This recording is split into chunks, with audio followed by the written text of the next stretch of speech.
Hello दोस्तों, नमस्कार। अपने यूट्यूब चैनल पर आप सबका स्वागत करत है। बहनी दीदी माई चाची भौजी काकी जेके यूट्यूब के माध्यम से हमें देखत हुई सबके तहे दिल से प्रणाम करते ही।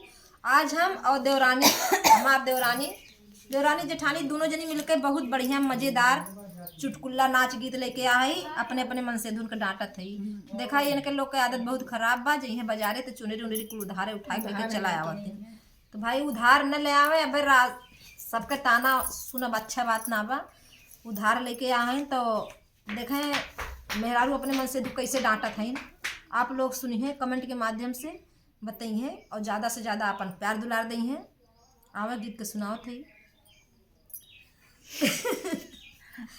कहे लाया चुनरिया उधार बाल माँ, कहे लाया चुनरिया उधार बाल माँ, उधार बाल माँ हो उधार बाल माँ, उधार बाल माँ हो उधार बाल माँ, कहे लाया चुनरिया उधार बाल माँ, कहे लाया चुनरिया उधार बाल माँ।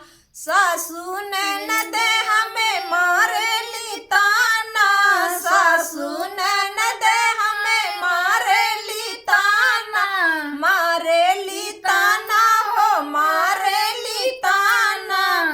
उनके बतिया लागे जैसे कटार बाल माँ, बतिया लागेला जैसे कटार बाल माँ, कहे लाया चुनरिया उधार बाल माँ, कहे लाया चुनरिया उधार बाल माँ, कहे लाया चुनरिया उधार बाल माँ, उधार बाल माँ हो उधार बाल माँ, उधार बाल माँ हो उधार बाल माँ, कहे लाया चुनरिया उधार बाल माँ, कहे लाया चुनरिया उधार बाल माँ। चुनरी पहिरे हमें गईली बजरिया, चुनरी पहिने हमें गईली बजरिया, गईली बजरिया हो गईली बजरिया, चुनरी पहिने हमें गईली बजरिया हो। बजजा रोकेला रहिया हमार बाल माँ, बजजा रोकेला रहिया हमार बाल माँ, कहे लाया चुनरिया उधार बाल माँ, कहे लाया चुनरिया उधार बाल माँ। उधार न लागते तो काहे के रास्ता रोक सीधे चली जाइत ना।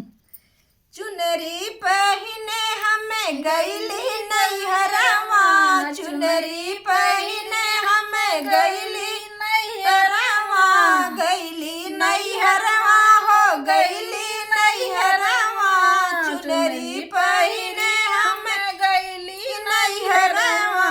तना मारेली भौजी हमार बाल माँ, तना मारेली भौजी हमार बाल माँ, कहे लाया चुनरिया उधार बाल माँ, कहे लाया चुनरिया उधार बाल माँ, उधार बाल माँ हो उधार बाल माँ, उधार बाल माँ हो उधार बाल माँ, कहे लाया चुनरिया उधार बाल माँ, कहे लाया चुनरिया उधार बाल माँ।